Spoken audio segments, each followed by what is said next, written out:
Hello friends, welcome to our channel Indian biography बडी।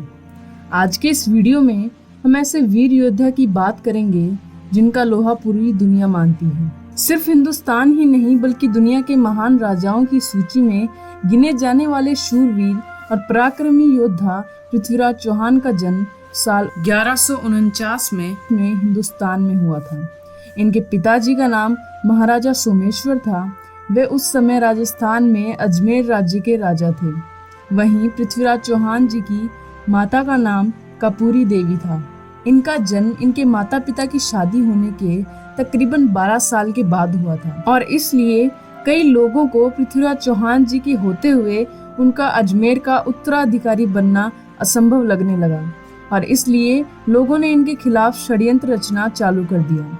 परंतु पृथ्वीराज चौहान के आगे किसी की भी साजिश कामयाब नहीं हुई। राजघराने में पैदा होने की वजह से शुरू से ही पृथ्वीराज चौहान का पालन पोषण काफी सुख सुविधाओं से हुआ था। उन्होंने सरस्वती कंठाभरण विद्यापीठ से शिक्षा प्राप्त की थी, जबकि युद्ध और शस्त्र विद्या की शिक्षा उन्होंने अपने गुरु श्री राम जी से प्राप्त की थी। पृथ्वीराज चौहान को अंतिम हिंदू सम्राट और राजा पिथौरी भी कहा जाता है। यह एक महान पराक्रमी और शूरवीर हिंदू राजपूत राजा थे। पृथ्वीराज चौहान का नाम उन गिने चुने राजाओं में लिया जाता है जिन्हें शब्द वेदी बाण विद्या आती थी, जिसमें वे बिना देखे आवाज के आधार पर बाण चला सकते थे और सटीक निशाना लगा सकते थे।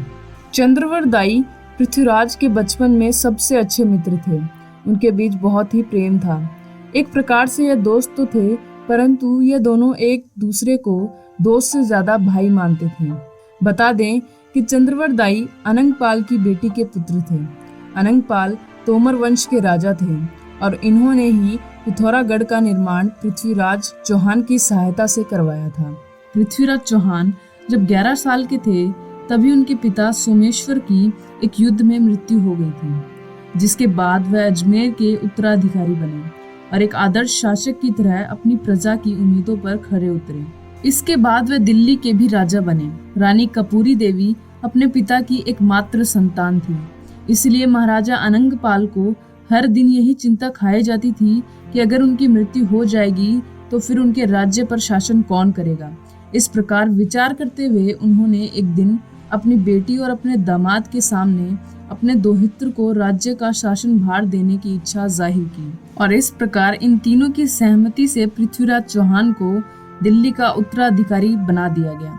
जब साल 1167 में महाराजा अनंगपाल की मौत हो गई तो इसके बाद दिल्ली की गद्दी के नए राजा के तौर पर पृथ्वीराज चौहान का राज्य अभिषेक पूरे वैदिक मंत्रोच्चार के साथ किया गया। इसके बाद पृथ्वीराज चौहान ने कई सारे विजय अभियान चलाकर अपने राज्य की सीमाओं को गुजरात और पूर्वी पंजाब तक बढ़ाकर और भी बड़ा कर लिया था। पृथ्वीराज चौहान और रानी संयोगिता की आज भी मिसालें दी जाती हैं। पृथ्वीराज चौहान की वीरता और शौर्य के चर्चे हर तरफ थे। वहीं जब राजा जयचंद की बेटी रानी संयोगिता ने उनके बहादुरी और साहस के किस्से सुने तो वह उनसे काफी प्रभावित हुई और वह चोरी छुपे उन्हें पत्र भेजने लगी। और वहीं पृथ्वीराज चौहान राजकुमारी संयोगिता की तस्वीर देखते ही उनसे प्यार कर बैठे थे। हालांकि जब इस बात की जानकारी संयोगिता के पिता जयचंद को हुई तो वह काफी क्रोधित हुए, क्योंकि वे पहले से ही महाराज पृथ्वीराज चौहान से जलन का भाव रखते थे और इसलिए वे पृथ्वीराज चौहान और संयोगिता के संबंध के सख्त खिलाफ थे। पृथ्वीराज से जलन का भाव रखने के कारण जयचंद हमेशा पृथ्वीराज को बेइज्जत करने का मौका ढूंढते रहते थे और उन्हें यह मौका तब मिला जब उनकी पुत्री का स्वयंवर उन्होंने आयोजित किया। रानी संयोगिता के स्वयंवर में उन्होंने आसपास के सभी पराक्रमी राजाओं को बुलाया, परंतु उन्होंने पृथ्वीराज चौहान को न्योता नहीं दिया और पृथ्वीराज का मजाक बनाने के लिए जयचंद ने उनकी मूर्ति द्वारपालों के स्थान पर लगा दी। जब इस बात का पता पृथ्वीराज चौहान को लगा तो उन्होंने अपनी प्रेमिका को पाने के लिए गुप्त योजना बनाई। हालांकि जब ये बात संयोगिता को पता चली तो वह काफी दुखी हो गई और उसी समय स्वयंवर में जब संयोगिता एक एक कर सभी राजाओं के पास से गुजरी और उनकी नजर द्वार पर स्थित पृथ्वीराज चौहान की मूर्ति पर पड़ी, तब उन्होंने पृथ्वीराज की मूर्ति पर हाथ डाल दिया। यह दृश्य देखकर स्वयंवर में आए सभी राजा अपने आप को अपमानित महसूस करने लगे और पृथ्वीराज चौहान अपनी गुप्त योजना के अनुसार मूर्ति के पीछे खड़े थे। फिर वह उस प्रतिमा के पीछे से निकले और राजा जयचंद के सामने वह रानी संयोगिता को घोड़े पर बैठाकर और सभी राजाओं को युद्ध के लिए ललकार कर अपनी राजधानी दिल्ली चले गए। इस दृश्य को देखकर राजा जयचंद आग बबूला हो गया और बदला लेने के लिए अपनी सेना को पृथ्वीराज चौहान के पीछे भेज दिया, लेकिन राजा जयचंद की सेना उन्हें पकड़ने में असमर्थ रही। इसके बाद दिल्ली में आकर पृथ्वीराज चौहान और संयोगिता का हिंदू विधि विधान से विवाह संपन्न हुआ और इसके बाद तो जयचंद और पृथ्वीराज चौहान के बीच ज्यादा दुश्मनी बढ़ गई। हालांकि इसके बाद राजा जयचंद और पृथ्वीराज चौहान के बीच सन 1189 और 1190 में भयंकर युद्ध हुआ, जिसमें कई लोगों को अपनी जान गंवानी पड़ी और दोनों सेनाओं को भारी नुकसान झेलना पड़ा। पृथ्वीराज खुद तो एक शूरवीर योद्धा थे ही, साथ ही उनकी सेना भी बहुत ज्यादा पराक्रमी होने के साथ साथ अत्यंत विशाल थी। प्राचीन लेखों के अनुसार पृथ्वीराज की सेना में कुल 300 से भी ज्यादा हाथी थे और इनकी सेना में 3 लाख से भी ज्यादा शूरवीर सैनिक शामिल थे, जो अलग अलग जाति के थे। अपने इसी विशाल सेना के कारण पृथ्वीराज चौहान ने कई राज्यों के राजाओं को हराया और अपने राज्य का विस्तार किया। पृथ्वीराज चौहान लगातार अपने राज्य का विस्तार करते रहते थे और इस प्रकार वह अपने राज्य का विस्तार करते करते पंजाब भी आ पहुंचे, जहां पर उस समय मोहम्मद शहाबुद्दीन गौरी का शासन चल रहा था। इस प्रकार पंजाब पर अधिकार करने के लिए पृथ्वीराज चौहान ने अपने शूरवीर सेना को लेकर के मोहम्मद गौरी के ऊपर आक्रमण कर दिया और इस युद्ध में पृथ्वीराज चौहान ने सबसे पहले हांसी, सरस्वती और सरहिंद नाम की जगह पर अपना अधिकार जमाया। लेकिन इसी बीच अनहिलवाड़ा में मोहम्मद गौरी की सेना ने हमला किया तो पृथ्वीराज चौहान का सैन्य बल कमजोर पड़ गया, जिसके चलते पृथ्वीराज चौहान को सरहिंद के किले से अधिकार खोना पड़ा। बाद में पृथ्वीराज चौहान ने अकेले ही मोहम्मद गौरी का सामना किया, जिसके चलते वह बुरी तरह घायल हो गया। हालांकि इस युद्ध में मोहम्मद गौरी काफी ज्यादा घायल होने के बावजूद भी बच गया, क्योंकि युद्ध भूमि में घायल हो जाने के बाद मोहम्मद गौरी के कुछ सैनिकों ने उसे घोड़े पर बैठाकर युद्ध मैदान से बाहर निकाल दिया। इस प्रकार कहा जाता है कि इस युद्ध में मोहम्मद गौरी की बहुत बुरी पराजय हुई थी। यह युद्ध सरहिंद नाम की जगह पर तराइन नाम के इलाके में हुआ था, इसलिए इसे तराइन का युद्ध भी कहा जाता है।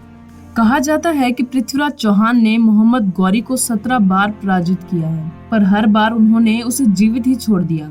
वहीं पृथ्वीराज चौहान से इतनी बार हारने के बाद मोहम्मद गौरी मन ही मन प्रतिशोध की भावना से भर गया था।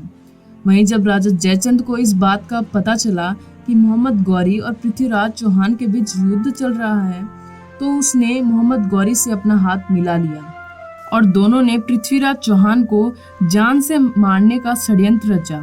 इसके बाद दोनों ने मिलकर सन 1990 में अपने मजबूत सैन्य बल के साथ पृथ्वीराज चौहान पर फिर से हमला किया।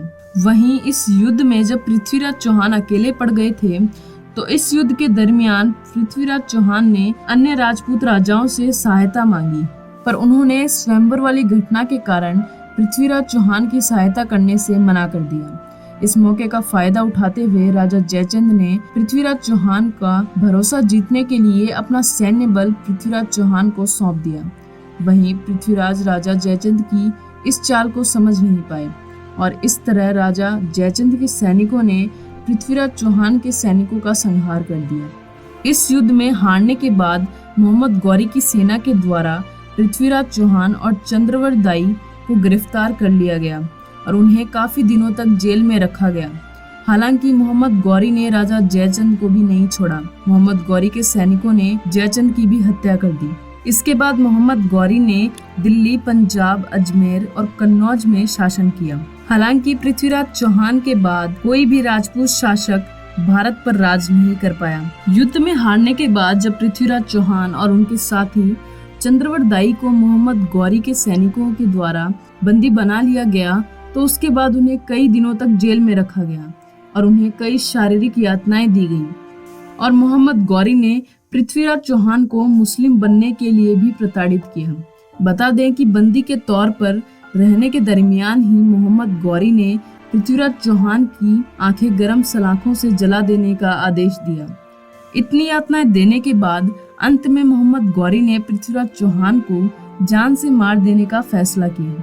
वहीं इससे पहले पृथ्वीराज चौहान के मित्र और राजकवि चंद्रवरदाई ने मोहम्मद गौरी को उनके शब्दभेदी बाण चलाने की खूबी बताई, जिसके बाद पृथ्वीराज चौहान को मोहम्मद गौरी के दरबार में पेश किया गया, जहां पर मोहम्मद गौरी के द्वारा पृथ्वीराज चौहान से कहा गया कि मैंने सुना है कि तुम्हें शब्दभेदी बाण विद्या आती है, मुझे देखना है कि आखिर तुम ये कैसे कर लेते हो। इस पर चंद्रवरदाई ने कहा कि जी हाँ महाराज, पृथ्वीराज चौहान जी को शब्दभेदी बाण विद्या आती है। इसके बाद मोहम्मद गौरी के आदेश पर तांबे की बड़ी बड़ी थालियां पीटी जाने लगी और पृथ्वीराज चौहान ने शब्दभेदी बाण विद्या की सहायता से हर तांबे की थाली पर सटीक निशाना लगाया। इसी दौरान चंद्रवरदाई ने पृथ्वीराज चौहान से कहा, 4 बांस 24 गज अंगुन अष्ट प्रमाण, ता ऊपर सुल्तान है मत चूको चौहान।